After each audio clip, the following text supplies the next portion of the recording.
پھر بعض لوگ نا ادھر تقریر کی مجلس ہونے لگتی ہے، وہ اٹھ کے چلے جاتے ہیں، اٹھ کے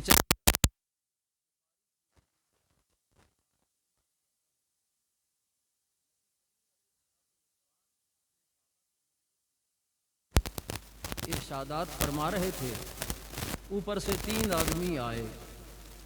ایک آدمی نے دیکھا کہ حضور کے قریب جگہ خالی ہے اور میں گزر کر اگر حضور کے قریب چلا جاؤں تو میرے گزرنے سے کسی کو تکلیف بھی نہیں ہوگی۔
کرنا وہ کتنی کو فن کی بات تھی کہ اگر ادھر نہ دیکھتے تو ایک بڑے ہنر سے آپ محروم رہ جاتے، اور اگر ادھر دیکھ لیا تو ایک بہت بڑا فن آپ کے ہاتھ آ گیا۔ بھئی ادھر دیکھنے سے بہتر یہ ہے کہ ادھر دیکھو جو قرآن تمہیں سنا رہا ہے، جو حدیث تمہیں سنا رہا ہے، اور قرآن اور حدیث سے منہ موڑ کر کے اور کدھر تم دیکھ رہے ہو، یا ادھر سے تمہیں کیا ملے گا۔ کچھ لوگ آپس میں بیٹھ کر باتیں کرتے ہیں، اور کچھ اس محفل میں ایسے آئے ہوئے ہوتے ہیں جن کا کام ہوتا ہے کہ تقریر نہ سننے دیں، تھوڑا سا اپنی طرف مصروف رکھو تاکہ یہ باتیں نہ سنیں۔ یاد رکھیے کہ یہ باتیں سننے سے انشاءاللہ آپ کا عقیدہ ستھرا ہوگا۔ آپ بد عقیدہ آدمی جب آپ سے کوئی بات کرے گا، آپ کو بہکانے کی کوشش کرے گا، تو آپ بہکیں گے نہیں۔ یہ منصور آباد ہے، اب آپ کے قریب عزیزہ مسجد ہے، جہاں کے کچھ ساتھی تارک آباد میرے پاس گئے، کہنے لگے جی ایک مولوی ہے، اکبر اس کا نام ہے، وہ بڑے سپیکر میں صبح صبح درس دیتا ہے، وہ ہمارے مسلک پر بڑا کیچڑ اچھالتا ہے اور اس کو جواب کوئی نہیں دے رہا۔ میں نے کہا میں حاضر تو ہو جاتا ہوں، لیکن پھر یہ ہے کہ تم پر پریشر پڑے تو تم کہو جی اب بس، تو پھر یہ تو شکست ہوگی۔ اگر ایسا کرنا ہے تو پھر میں جاتا ہی نہیں ہوں، اور اگر تم نے ثابت قدم رہنا ہے تو حاضر ہو جاتا ہوں۔ یہ 50 سال پہلے کی بات نہیں ہے، یہ تھوڑا عرصہ پہلے کی بات ہے۔ میں نے جب انہوں نے کہا جی ہم ثابت قدم رہیں گے آپ آئیں، تو فجر کی نماز کے بعد جب اذانیں ہوتی، میں 2 3 4 اپنے ساتھی لے کر اس مسجد میں آ جاتا، عزیزہ مسجد میں، اور ہم 2 3 آدمی نماز اپنی پہلے پڑھ لیتے اور پھر مسجد کی چھت پہ بیٹھ جاتے، اس کا درس شروع ہو جاتا، میں سارا درس سنتا۔ جب اس کا درس ختم ہوتا، ادھر ہماری جماعت ختم ہوتی، نیچے آ کر چونکہ نماز تو میں نے پڑھی ہوئی ہے، میں درس شروع کر دیتا۔ 2 3 4 دن جب میں نے اس کی گرفت کی نا، تو ان کو بڑا فکر لگی یہ کیا ہو رہا ہے۔ پھر وہ حیران اس بات پر تھا کہ آج ہی جو میں نے باتیں کی ہیں وہ کیسے اس نے سن لی اور کیسے۔ تو ایک دن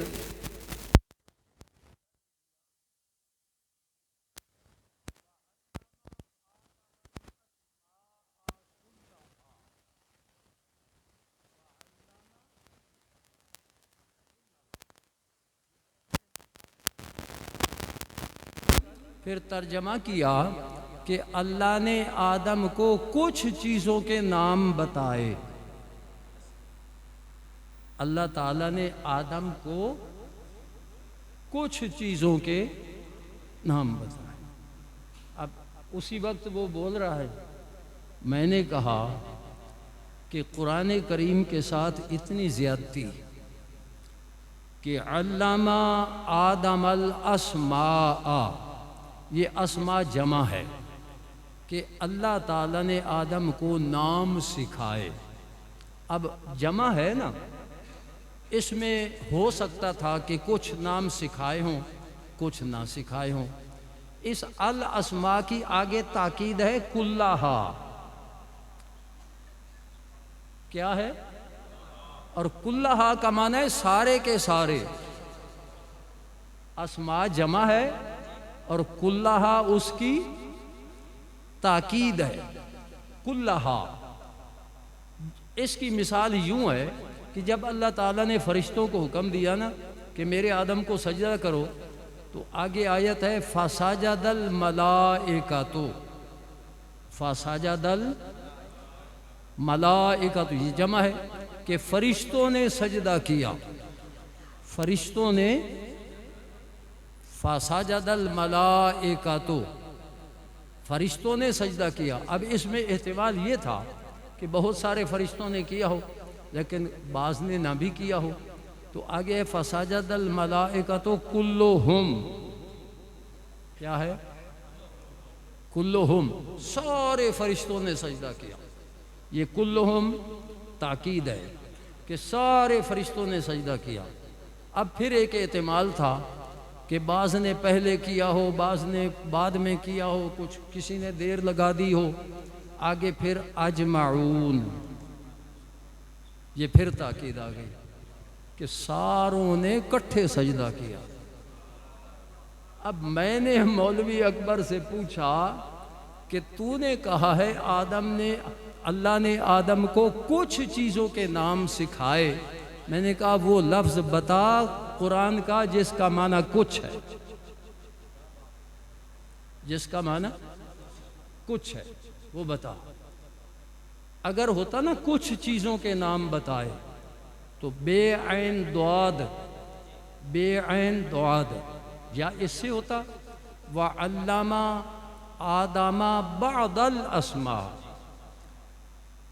بعض الاسماء، اللہ نے آدم کو بعض کچھ نام بتائے، یا پھر بعض کے لیے ایک حرف آتا ہے من، یعنی علامہ آدم من الاسماء، یہ ہوتا۔ یہاں نہ بعض الاسماء ہے نہ من الاسماء ہے، یہ ہے الاسماء کلہا۔ تو اکبر بتا وہ کون سا لفظ ہے جس کا معنی ہے کچھ؟ تو الحمدللہ پھر تو پورے محلے میں یہ شور پڑ گیا، کیا مولوی اکبر غلط ترجمہ کردہ پکڑے آ گیا۔ پھر ان کو یہ عہد کرنا پڑا کہ اب ہم بھی سپیکر نہیں چلائیں گے، تم بھی اپنا درس بند کر دو۔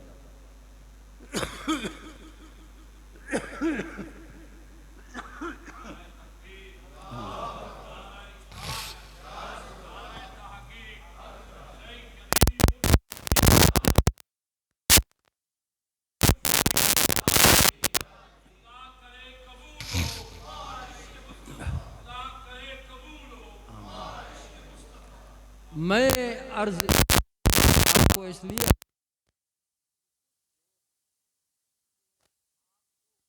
کرنے کی کوشش کرتے ہیں، میں وہاں سے 3-4 ساتھی لے کر آتا، پہلے نماز پڑھ لیتے، جماعت کرواتے مسجد کی چھت پہ، مختصر جماعت کروا کے بیٹھ جاتے، پھر اس کی تقریر سنتے، پھر اس کی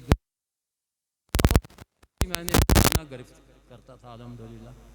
تو یہ کیوں تھا کہ میرے مسلمان بھائی اس گمراہی سے بچ آگے، ورنہ میں کہتا بھی محلے میں مولوی صاحبان ہیں وہ کرتے رہیں، لیکن نہیں، جب انہوں نے کہا تیری ضرورت ہے تو میں حاضر ہو گیا۔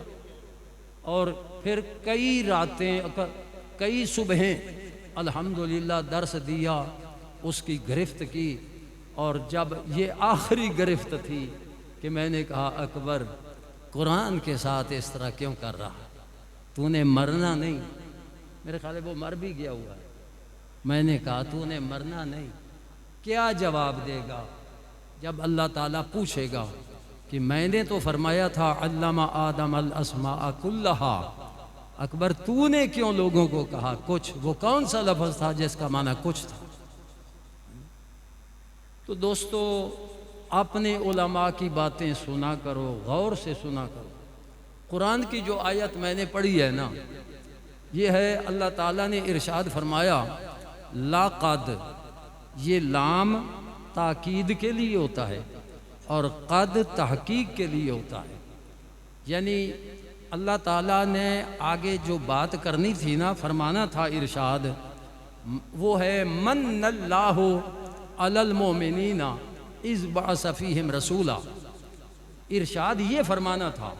اس سے پہلے لقد فرمایا، اگر اللہ تعالیٰ لقد نہ بھی فرماتا تو اللہ تعالیٰ کی بات سچی، جھوٹ کا امکان ہی نہیں، لیکن اللہ تعالیٰ نے پہلے لقد فرما کر اپنی بات یوں فرما دی کہ میرے بندو یہ بات مؤکد ہے، محقق ہے، یہ سچی بات ہے، اس میں کوئی شک و شبہ نہیں۔ یا اللہ کیا بات ہے جس میں کوئی شک و شبہ نہیں؟ فرمایا میں نے اپنا رسول بھیج کر مومنوں پر احسان کیا ہے۔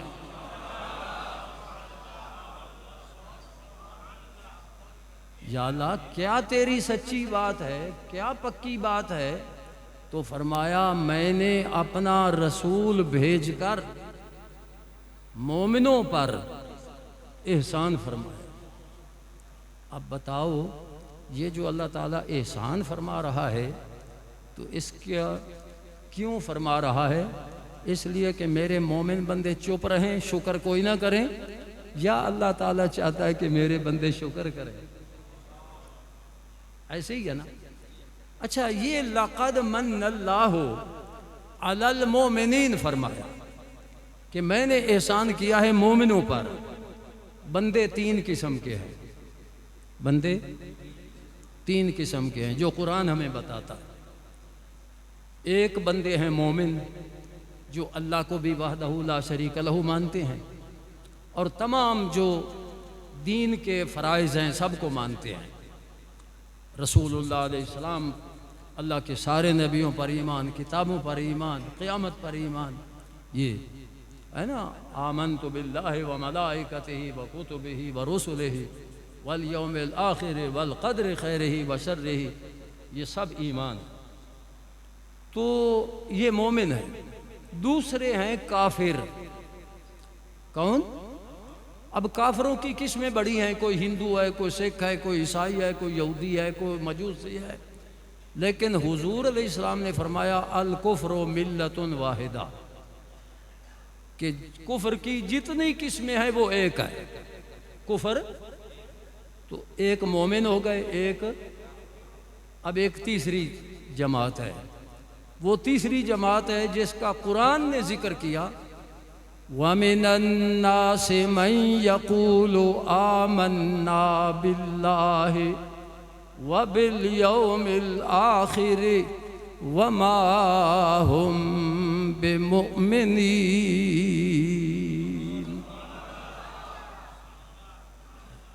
یہاں سے ان کا شروع کیا۔ کچھ وہ لوگ ہیں جو دعویٰ کرتے ہیں ہم ایمان لائے اللہ پر، قیامت کے دن پر ایمان لائے، ان کا دعویٰ ہے ایمان لانے کا۔ اللہ کریم فرماتا ہے وَمَا هُمْ بِمُؤْمِنِينَ، وہ مومن نہیں ہیں، وہ مومن نہیں ہیں۔ میرے بھائی کہتے ہیں بھائی جس کلمہ پڑھ لیا یار انہوں مسلمان سمجھو، اس نو کیوں اے مولویاں نے کی روڑا پایا ہے، اختلاف پیدا کر دیتا ہے، کدی فلانے دے خلاف کدی فلانے دے خلاف۔ وہ مولویاں روڑا پایا ہے کہ اللہ فرما رہا ہے وما ہم بمومنین۔ وہ کلمہ بھی پڑھتے ہیں، کیا کرتے ہیں؟ کلمہ پڑھتے ہیں، نماز بھی پڑھتے ہیں، روزے بھی رکھتے ہیں۔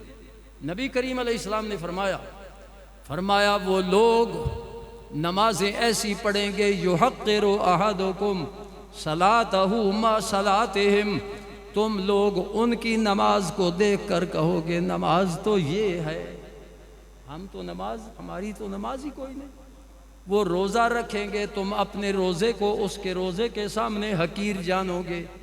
ساری عبادتیں کریں گے بڑے کھل کر اور بڑے پیار سے ساری عبادتیں کریں گے، لیکن فرمایا یمرقون، وہ مومن نہیں ہوں گے، یمرقون من الدین کما یمرق السہم من الرمیہ، دین سے نکلے ہوئے ہوں گے، دین کا اثر بھی ان پر نہیں ہوگا۔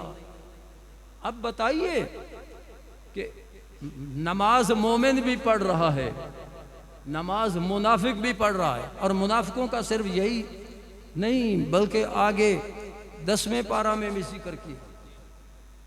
ایک مقام پر ہے پہلے ان المنافقین فی الدرک الاسفل من النار، فرمایا جو لوگ کلمہ پڑھ کر اپنے مومن ہونے کا اظہار کرتے ہیں لیکن وہ حقیقت میں مومن نہیں ہیں، اللہ تعالیٰ فرماتا ہے وہ جہنم کے سب سے نیچے والے درجے میں ہوں گے۔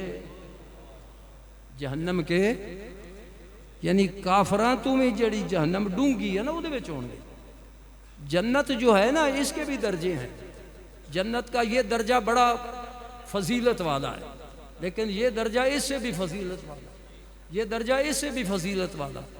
یہ درجہ اس سے بھی فضیلت والا ہے، سب سے اوپر والا. اور دوزخ کے بھی درجے ہیں. یہ درجہ بڑا سخت ہے، یہ درجہ اس سے بھی سخت ہے، یہ درجہ اس سے بھی سخت ہے. یہ درجہ وہ کلمہ پڑھنے والا، اپنے آپ کو مسلمان ہونے کا دعویٰ کرنے والا، اللہ تعالیٰ فرماتا ہے کافر ادھر ہوں گے، منافق ادھر ہوں گے. یعنی وہ کافروں سے بھی جو سخت درجہ ہے نا دوزخ کا، منافق اس میں ہوں گے. یہ میرا فتویٰ نہیں، یہ اللہ تعالیٰ کا فرمان ہے. ان المنافقین فی الدرک الاسفل من النار. منافق وہ جہنم کے در کے اسفل میں ہوں گے، سب سے نیچے والے درجے میں ہوں گے. انہی کا ذکر 10ویں پارے میں اللہ تعالیٰ نے کیا ہے، لمبا ذکر ہے. یحلفون باللہ ما قالوا. ان کی پہچان کیا تھی؟ مومن حضور کی تعریفیں کرتے تھے، مومن تعریفیں کرتے تھے، سرکار کی عظمتیں بیان کرتے تھے. وہ اپنی مجلسوں میں حضور کی فضیلتوں کا انکار کرتے تھے. کبھی علم کا انکار ہو رہا ہے، کبھی حضور کے اختیارات کا انکار ہو رہا ہے. ہاں منافق. اللہ اکبر. اور صحابہ حضور کے فضائل بیان کر رہے ہیں. مختصر عرض کروں، حضرت جابر بن عبداللہ، ان کے والد حضرت عبداللہ وہ مکروز تھے. اور جابر کہتے ہیں، یہ بخاری شریف کا واقعہ اور کئی بار آیا یہ. جابر کہتے ہیں کہ جب میرے والد شہید ہوئے نا احد میں، تو وہ قرضے لینے والے آ گئے. آ کر انہوں نے مجھے تنگ کیا کہ بھائی تیرے باپ نے قرضہ دینا ہے، دے ہمیں. فاستعنت النبی صلی اللہ علیہ وسلم. میرے پاس دینے کو تو کچھ تھا نہیں، کھجوریں تھیں تو وہ بھی کچھ بیمار ہو گئیں، اور اگر وہ ساری صحیح بھی ہوتی تو قرضے کا 10واں حصہ بھی ادا نہ ہوتا. اب کیا کروں، مشکل پڑ گئی. میں نے نبی کریم علیہ السلام سے مدد مانگی. حضور مدد فرمائے. حضور تشریف لائے. آپ نے ان کو سمجھایا کہ کچھ مہلت دے دو، جب باغ پکے گا کچھ اب لے لینا، کچھ پھر لے لینا، کچھ مہلت دو. وہ تھے کافر یہودی. انہوں نے کہا نہیں جی، مہلت شہلت کوئی نہیں، ہم تو لے کر جائیں گے. تو حضور علیہ السلام نے فرمایا جابر چل تو کھجوریں اتار قرض ادا کرتے ہیں.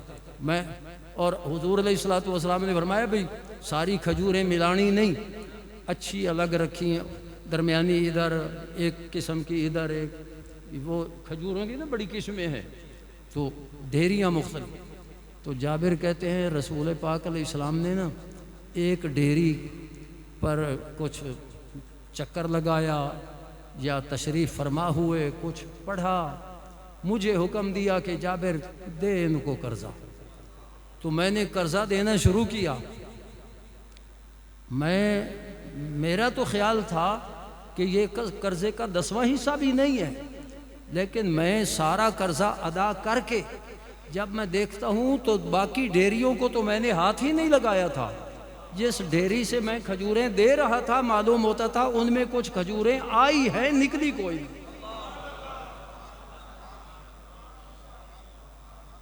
حضور کی یہ شان بیان کرنا کن کی سنت تھی؟ صحابہ. تو ہم کیا کر رہے ہیں؟ ہم کیا کر رہے ہیں؟ اور جو لوگ علامہ آدم الاسماء کلہا میں کہیں کہ کچھ چیزوں کے نام، تو آدم علیہ السلام کی عظمت کو چھپایا کہ نہیں چھپایا؟ بات بولیے نا. اور یہ کام کن کا ہے؟ یہ منافقوں کا کام ہے یہ. اور جب ہم وہ چیزیں بیان کرتے ہیں جو قرآن نے بیان کی ہے، قرآن فرماتا ہے یحلفون باللہ ما قالوا.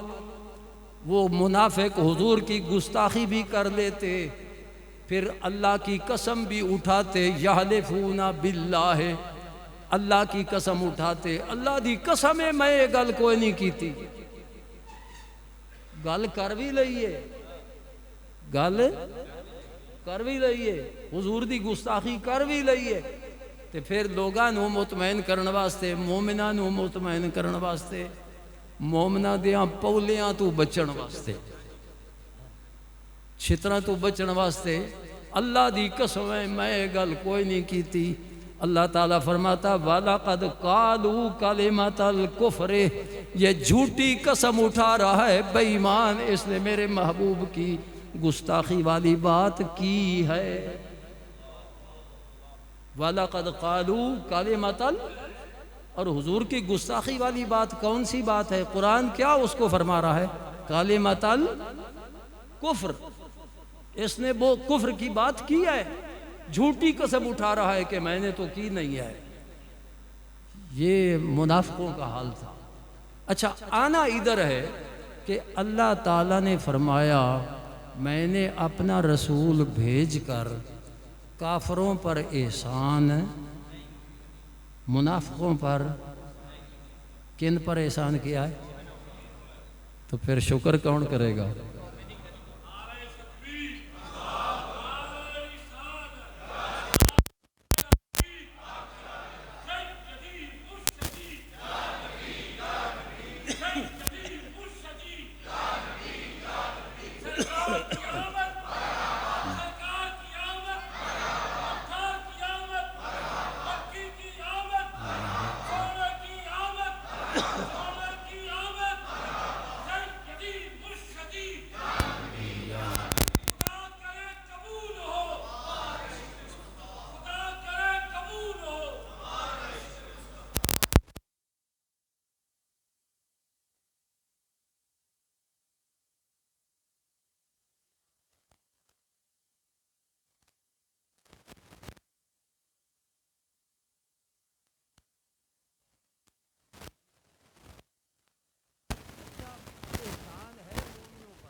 منافقوں پر نہ کافروں پر۔ کہتے ہیں یہ کیا ہے؟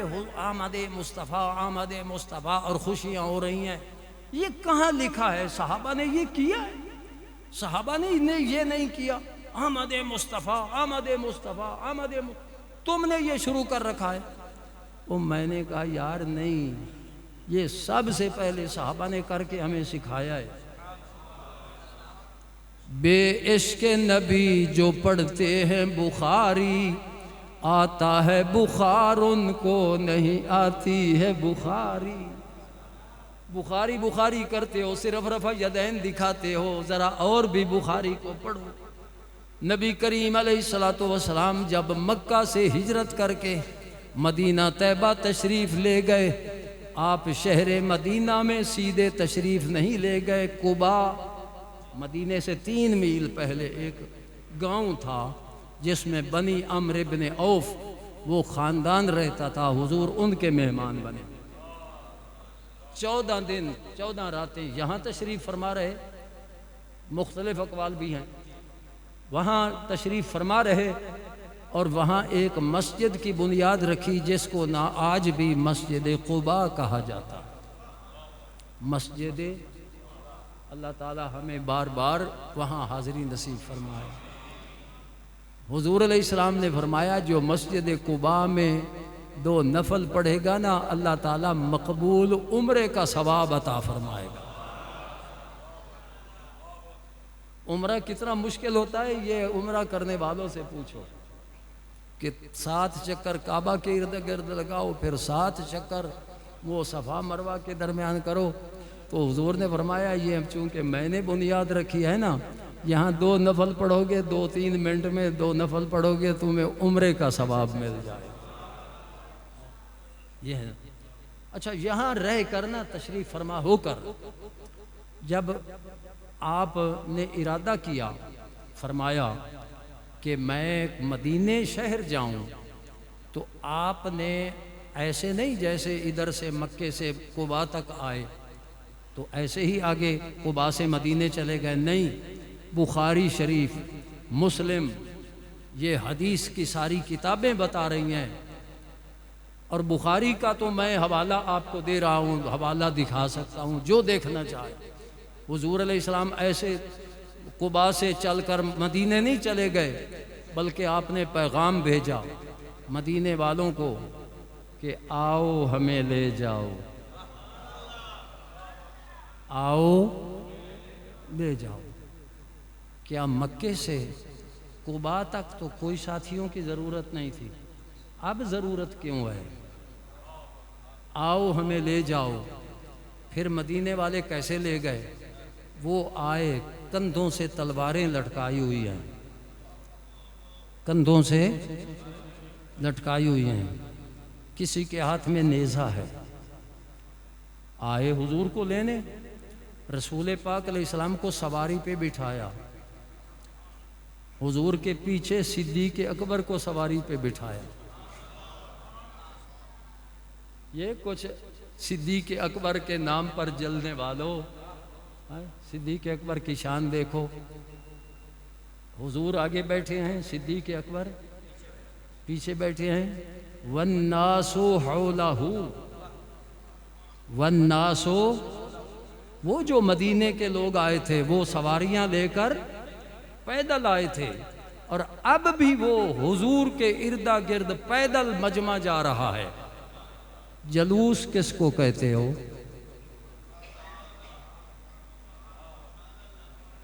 جلوس کیا چیز ہے بتاؤ؟ یہ جلوس ہے کہ نہیں؟ حضور نے خود بلا کر کہ ہم سواری پہ سوار ہوں گے، لوگ مدینے والے ہمارے ساتھ ہوں گے۔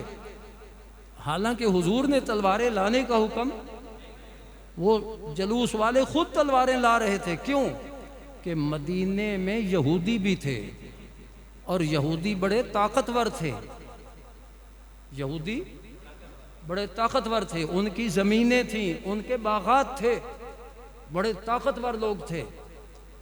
بلکہ یہاں تک کہ ایک موقع پر حضور علیہ السلام کو وہ یہودی کہنے لگے، آپ نے وہ مکے کے لوگوں کو جن کو جنگ کا پتہ ہی نہیں ہے، آپ نے ان کو بدر میں شکست دے دی ہے، جب ہمارے ساتھ لڑنے کا کبھی موقع ملے گا تمہیں پتہ چل جائے گا کہ کیسے بہادر لوگ۔ اتنی دھمکیاں بھی وہ دینے والے لوگ تھے۔ تو حضور علیہ السلام، یہ جو جلوس نکالا جاتا ہے نا، یہ اپنی طاقت کا اظہار کیا جاتا ہے۔ جلوس کا کیا مطلب ہوتا ہے؟ اپنی طاقت کا اظہار کیا جاتا ہے۔ وہ یہودی بڑی طاقت والی قوم تھی، حضور صلی اللہ علیہ وآلہ وسلم نے یہ جلوس میں جانا پسند کیا۔ جو قباء سے مدینہ تک جلوس تھا، جلوس والوں کے کندھوں پہ تلواریں تھیں، یہودیوں کو دکھایا جا رہا تھا کمزور نہ سمجھنا۔ اللہ تعالیٰ نے ہمیں طاقت دی ہے، کمزور نہ سمجھنا۔ بھائی بتاؤ، یہ جلوس جو صحابہ نکال کر جا رہے تھے، یہ اچھا تھا یا وہ جلوس اچھا تھا جو مولوی فضل الرحمان نے کراچی سے شروع کیا تھا، اسلام آباد آیا تھا؟ یاد ہے؟ چپ کیوں کر گئے ہو؟ ناراض تو نہیں ہو؟ یاد ہے مولوی فضل الرحمان نے جو میلاد کے جلوس کو بدعت کہتے ہیں، چلو نام ریلی کا دے دیا، ڈنڈا بردار جلوس کراچی سے اسلام آباد کیوں نکالا تھا؟ اس وقت پی ٹی آئی کی حکومت تھی، وہ ان کو اپنی طاقت دکھا رہا تھا۔ تو تیرا جلوس تو ہو گیا جائز، اور حضور کی خوشی میں جلوس نکال کر ہم یہودیوں کو، ہم نصرانیوں کو، ہم ہندوؤں کو، سکھوں کو بتا رہے ہیں کہ رسول اللہ علیہ السلام کی عظمتیں آج بھی ہمارے دل میں موجود ہیں۔ یہ میلاد کے جلوس کا یہ مطلب ہے۔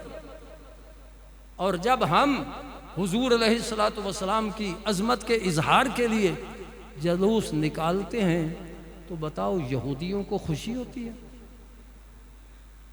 یہودیوں کو؟ ہندو خوش ہوتے ہیں، غیر مسلم خوش ہوتے ہیں، تو ان کے ساتھ جلنے والا اور کون ہے جو آپ کی صفوں میں کلمے پڑھ کے جل رہا؟ تو وہ ان کا ہے کہ ہمارا ہے؟ اچھا خوشی کیوں کرتے ہو؟ کہاں سے خوشی ہے؟ حضرت براء ابن عازب رضی اللہ تعالیٰ عنہ فرماتے ہیں کہ جب بخاری شریف میں براء ابن عازب رضی اللہ عنہ فرماتے ہیں، وہ صحابی رسول ہیں، کہتے ہیں جب حضور مدینے میں تشریف لائے، جتنا مدینے والوں کو حضور کی آمد پر خوش ہوتے میں نے دیکھا ہے، کبھی اتنا خوش ہوتے نہیں دیکھا۔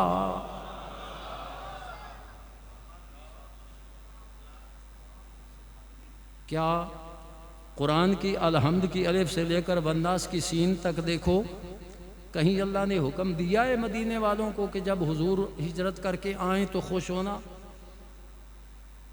نہیں۔ حدیث کا ذخیرہ اٹھا کر دیکھو، کہیں حضور نے حکم دیا ہو کہ جب میں آؤں تو خوش ہونا؟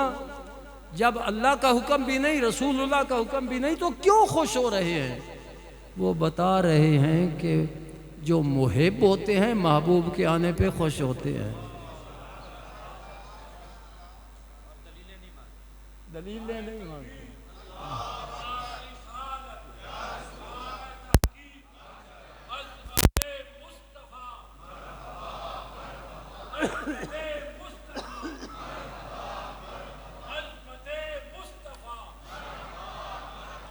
اچھا ادھر سے تو جلوس جا رہا تھا، حضور کی آمد پر مدینے والے خوش ہو رہے تھے۔ کیا سارے خوش ہو رہے تھے؟ جو عبداللہ بن ابی ہے نا، اس نے حضور کی گستاخی والی بات کی تھی، اور اس کے رشتہ دار، اس کے خاندان کے صحابی تھے حضرت سعد بن عبادہ رضی اللہ عنہ۔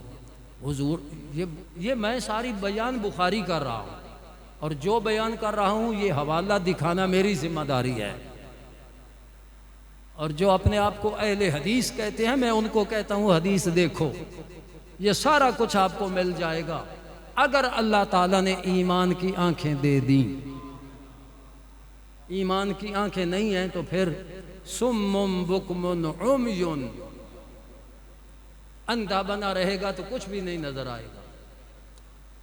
جب رسول حضرت سعد بن عبادہ رضی اللہ عنہ کو شکایت کی حضور نے کہ ابو حباب، یہ عبداللہ بن ابی، اس نے یہ بات کی ہے، تو حضرت سعد عرض کرنے لگے حضور چھوڑو اس کی باتوں کو، اس کو تو مدینے والے سردار بنا رہے تھے، جب آپ تشریف لے آئے اس کی تاج پوشی بھی ختم ہو گئی، اس کی دستار بندی بھی ختم ہو گئی، اس کی سرداری بھی ختم ہو گئی، وہ تو آپ کے آنے سے جل گیا، سڑ گیا، شارقہ، حدیث کے لفظ ہے شارقہ، وہ تو جل گیا۔ پتہ چلا مومن خوش ہو رہے تھے، منافق جل رہے تھے۔ آمد مصطفیٰ پہ مومن، براء بن عازب کہتے ہیں، منافق سڑ رہے تھے۔ سعد بن عبادہ کہتے ہیں رضی اللہ عنہ، معلوم ہوا حضور کی آمد پر خوش ہونا محبوں کا کام ہے، مومنوں کا کام ہے۔ اچھا یہ جو جلوس میں آ رہے تھے، جو تو جلوس میں جو ادھر نہیں آ سکے، کچھ بوڑھے، کچھ اس طرح کے، وہ کیا ہوا؟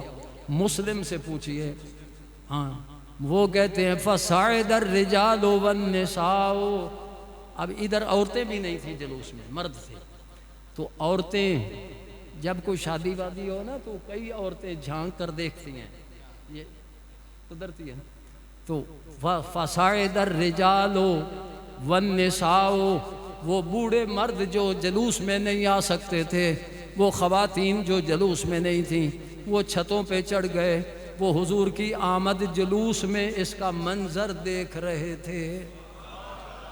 فَصَعِدَ الرِّجَالُ وَالنِّسَاءُ فَوْقَ الْبُيُوتِ وَتَفَرَّقَ الْغِلْمَانُ وَالْخَدَمُ فِي الطُّرُقِ يُنَادُونَ يَا مُحَمَّدُ يَا رَسُولَ اللَّهِ،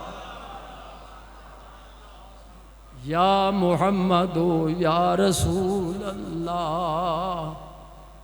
بخاری کہتا ہے جب حضور آئے تو مدینے والے کہنے لگے قد جاء رسول اللہ، قد جاء رسول اللہ. یہ خوشی حضور کی آمد پر. اب آمد چاہے مکے سے مدینے میں ہو، چاہے عالم عدم سے عالم وجود کی طرف ہو، آمد تو آمد ہی ہے نا. تو صحابہ نے خوش ہو کر ہمیں دکھا دیا کہ اگر تم ہمارے نقش قدم پہ چلنے والے ہو تو پھر خوش ہوا کرو. اچھا، نماز مومن بھی پڑھتا ہے، منافق بھی پڑھتا ہے، روزہ وہ بھی رکھتا ہے وہ بھی رکھتا ہے، سارے کام مومن بھی کرتا ہے وہ بھی کرتا ہے. اب ہمیں کیسے پہچان ہوگی کہ مومن کون ہے منافق کون ہے؟ نہ نماز سے پتہ چلتا ہے، نہ روزے سے پتہ چلتا ہے، نہ اور کسی کام سے پتہ چلتا ہے. تو اسی سے اگر حضور کی آمد کو اللہ کا احسان جان رہا ہے، خوش ہو رہا ہے تو مومن، نہیں تو مومن اور منافق میں مابہل امتیاز یہی بات ہے کہ حضور کی آمد پہ خوش ہے. اچھا، حضور کے فضائل بیان کرتا ہے یا کہ فضائل کا انکار کرتا ہے؟ اگر فضائل بیان کرتا ہے، خدا کی قسم جب ہم حدیث کی کتابوں کا مطالعہ کرتے ہیں، جب ہم تفسیر کا مطالعہ کرتے ہیں، ہمیں کوئی حضور کی عظمت کی بات وہاں نظر آ جائے تو ہم بے چین ہوتے ہیں کہ کب مجمع ہوگا اور میں حضور کی یہ فضیلت سنا رہا ہوں. اور جب ہم سناتے ہیں تو لوگ خوش ہوتے ہیں. اور مجمع میں کوئی دکھی بھی ہوتا ہے، بیمار، فی قلوبہم مرض. جب ہم حضور کی عظمت کی بیان کرتے ہیں نا بات، تو اس کے چہرے پہ خوشی، وہ ایسے کرتا ہے. پھر دوسری بات سناتے ہیں وہ اور نیچے ہوتا ہے. تو ہمیں پتہ چل جاتا ہے کہ یہ چاہتا ہے کہ زمین پھٹے اور میں اندر چلا جاؤں، یا زمین میں دھنسنے کا، تو یا پھر اٹھ کے نکل جاتا ہے. اور مومن جو ہے وہ انتظار میں ہوتے ہیں کہ اب ایک بات آئی اور دوسری حضور کی فضیلت کی بات آئے، وہ منتظر ہوتے ہیں. یہ چند ایک حوالے میں نے بخاری سے دیے. حضور کی آمد پر خوش ہونا، حضور کی آمد اور حضور کے ساتھ اپنی وابستگی کا جلوس نکال کر کافروں کو جلانا، یہ میرے رسول کریم علیہ السلام کے صحابہ کی سنت ہے. بخاری سے میں نے ثابت کر دیا. اگر کوئی بدعت کہے تو یہ میرے حوالوں کو رد کرے اور بدعت ثابت کرے. میں تو کہتا ہوں یہ صحابہ کی سنت ہے. صحابہ کی اور بھی دلائل تھے لیکن میں نے نا معذرت. علامہ صاحب اتنے دور سے تشریف لائے تو آپ یہ خطاب فرمائیں گے. اللہ تعالیٰ میری اور آپ کی حاضری قبول فرمائے. اللہ تعالیٰ علامہ صاحب کو برکتیں عطا فرمائے. اب ان کا خطاب ہوگا. وآخر دعوانا ان الحمد للہ رب العالمین.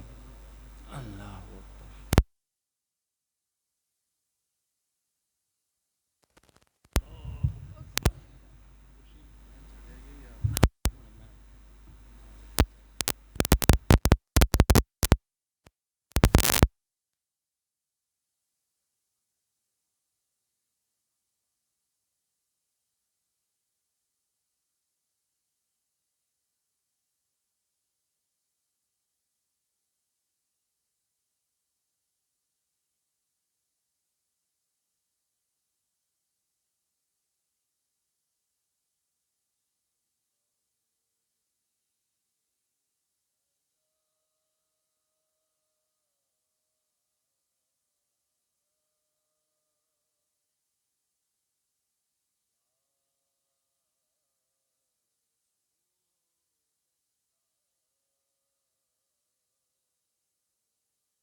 اعلیٰ حضرت امام اہل سنت مجدد دین و ملت الشاہ امام احمد رضا خان علیہ رحمت الرحمن کا لکھا ہوا بہت ہی پیارا کلام، اس کے چند اشعار پیش کروں گا، آپ مل کے اس کلام میں شامل ہو جائیں۔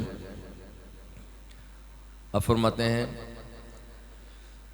زہے عزت و اطلاع